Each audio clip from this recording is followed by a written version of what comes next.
Right, I think we have the lineup for the rest of the year when it comes to Flesh and Blood products, right? So we've just come off the back of Masterpack Guardian, Smash Palace, the UPF fun is out in 1 to 2 weeks, and then come September we have Super Slam and the Pleiades Armory deck, but just announced for November we have the Reinhardt Armory deck, and then shortly following that in December we have the Slippy, the Chaos Assassin Arachne Armory deck. So with that, I think that rounds out the year, if I'm not mistaken.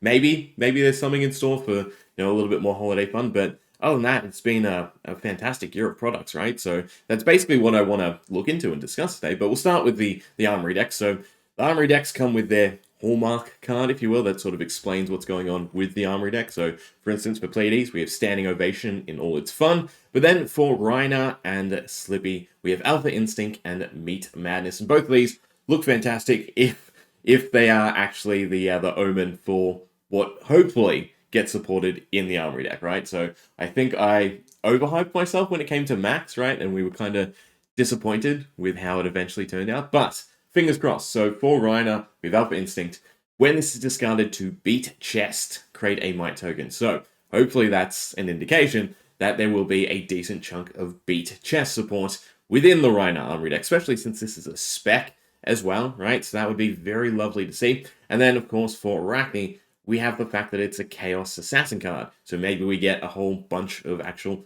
Chaos cards, right? Because Chaos is definitely underfleshed when we compare it to other talents, right? So, yeah, Meat Madness, Stealth, when this hits hero, choose one at random. Either they banish a card from hand, arsenal, or the top of their deck. So that is pretty cool, right? So a little bit of disruption, a little bit of randomness makes your opponent think, what can they, scrape by and get away with? But other than that, we do have the Majestic counts, the rare counts, I guess the super rare counts for the Pleiades deck, commons, and the basics or tokens. So very interestingly, I'm going to zero in on the Slippy deck, right? Because it's 3 basics. So I have no idea what that could be, right? So mine goes to tokens, mine goes to weapons, maybe it's the Graphene Sicillary, but, fingers crossed it's not weapon-based, right? And we get Hunter's Clave, at least one.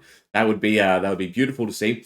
For Reiner, I would assume it's, Might, Agility, 2 other things. And then for Pleiades, Confidence, Toughness, maybe Seismic Surge, maybe Might on top of that, right? I think would probably work. And then Majestic-wise, there's again that 2 extra in the Arachne deck. So hopefully that's at least one Majestic Hunter's Clave.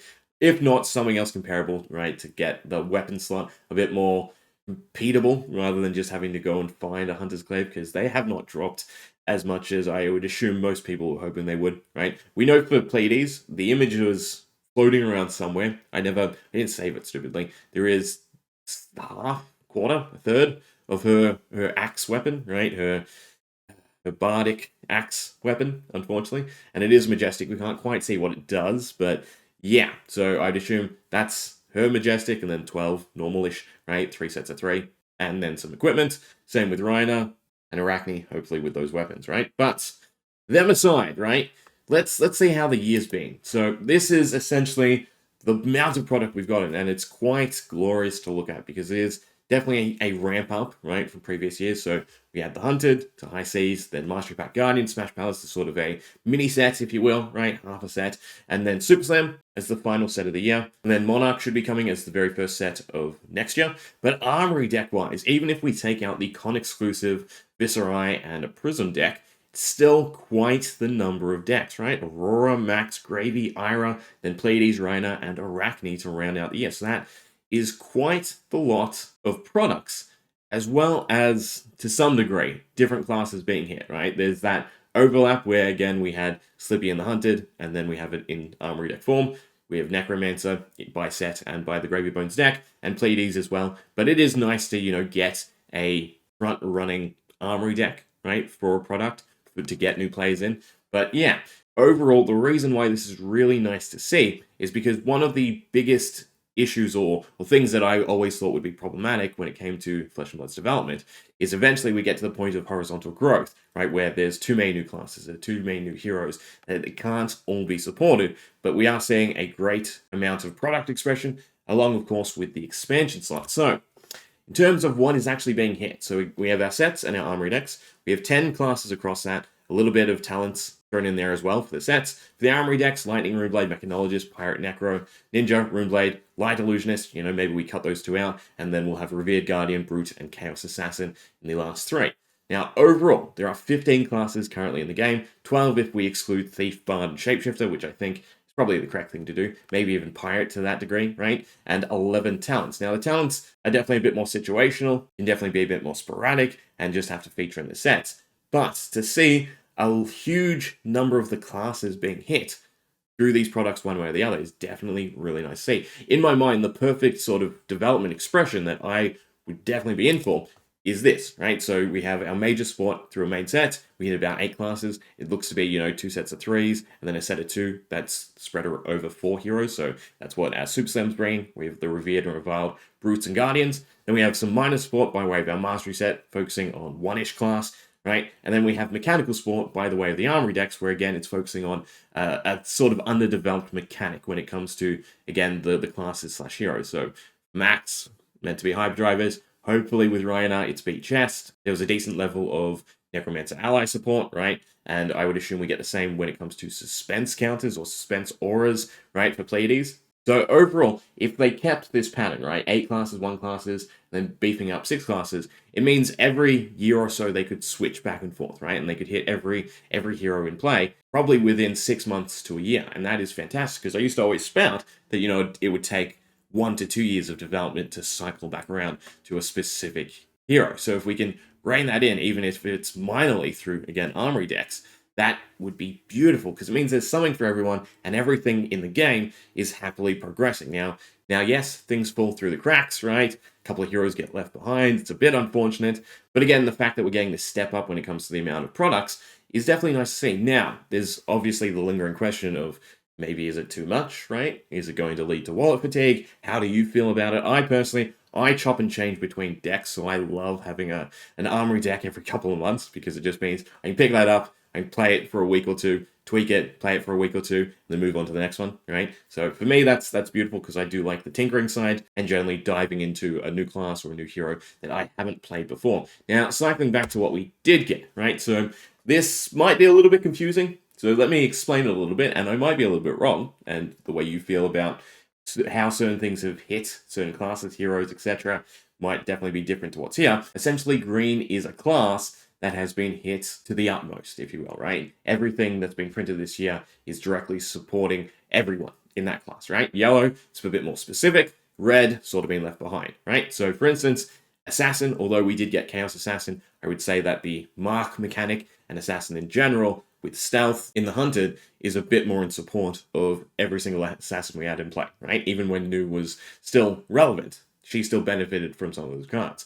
Whereas if we go to Ninja or Warrior, yes, there is some level of crossover, but it's not as great as what I would perceive it to be for Assassin, right? So Pirate's also a weird one. It's in green because everything we've gone for Pirate is definitely good for Pirate. It's just what we've gone in is kind of small, right? And then the main ones we've missed out on is Soul Necromancer, white and red. It's a bit of a towing the line style one, right? But yeah, we have Pirate Necromancer. We don't have any Soul Necromancer. If we get a new Necromancer, everything that we currently have is not relevant aside from Dead Threads and that one other card, Headstone, right? And then same could be said with Runeblade. There wasn't a whole bunch just for Runeblade in the Aurora Armory deck. It's mainly for Aurora, basically, right? So essentially, of the 15 classes, we didn't hit Illusionist, we didn't hit Runeblade or Wizard, which were the last 2 classes of the previous year, and what we expect to be the first class of the following year, right? So again, being able to cycle through these 15 classes within that year time span to some degree, right? Maybe not in complete support,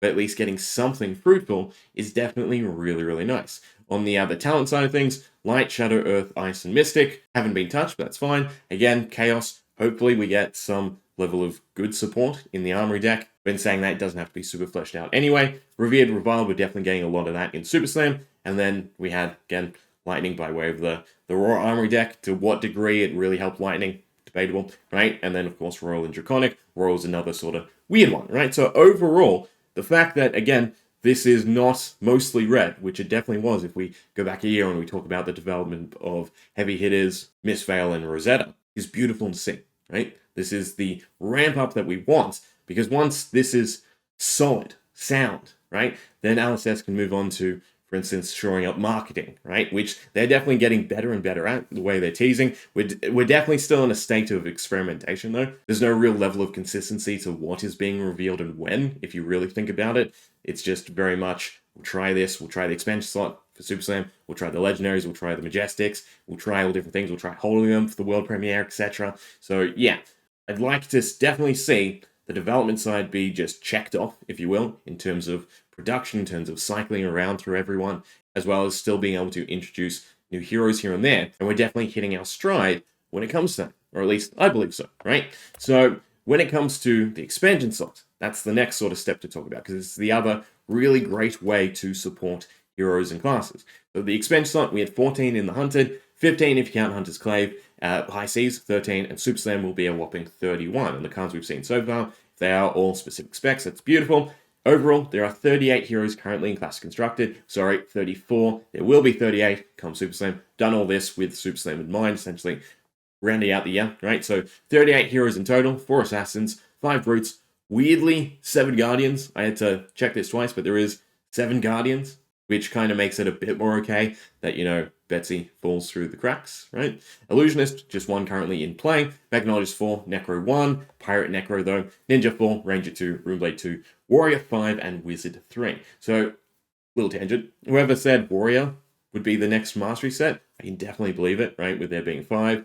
And then on the lower side, we expect to see Illusionist, and I wouldn't mind, you know, another version of Prism and both being in play around the same time. But overall, when it comes to the expansion slot, right? 38 heroes, 58 cards. So generally speaking, everyone can get 1 to 2, right? There can be some class-specific ones, and there can be hero-specific ones, and everyone can feel like they're getting some level of development. Now, whether or not that's exactly what we see is, again, a bit more questionable. There will definitely be the bottom barrel heroes that sort of fall off because they need more than 1 or 2 cards to really, you know, get them moving. So I think it's more apt to expect the more middle area of the Living Legend table, for instance, when it comes to heroes being selected and picked, and then a bit more broader when it's those lower-esque heroes. So yeah, overall, again, just from that development side, there is a lot of wiggle room when it comes to, again, developing all aspects of Flesh and Blood, and that is beautiful to see, because that's always been the hope that, you know, we get to this point where this has been achieved, where it's not going to take 1 to 2 years to cycle back to something. Rather, we're going to just start being able to do it as necessary. Now, there'll always be that time lag between what LSS can put into development, print, and then release to the public. But it is definitely a lot nicer to see that we have this large of a playing field, if you will. So that does make me really excited about next year, because, you know, growing pains aside from this year, all the turbulent stuff, it has definitely been a great year product-wise, right? There's been bits of everything. So when it comes to next year, when it comes to Monarch 3, I think I'm super excited, right? And I definitely hope that everything we've seen this year is sort of what continues, right? Mastery packs aren't put on the back burner because maybe they didn't do as well as LSS hoped, or rather it just gets tweaked, refined a little, and then we continue with it. Because yeah, 3 major sets, a minor set, and, you know, 5 to 6 armory decks. Beautiful, right? Let me know what you think. Hope you enjoyed.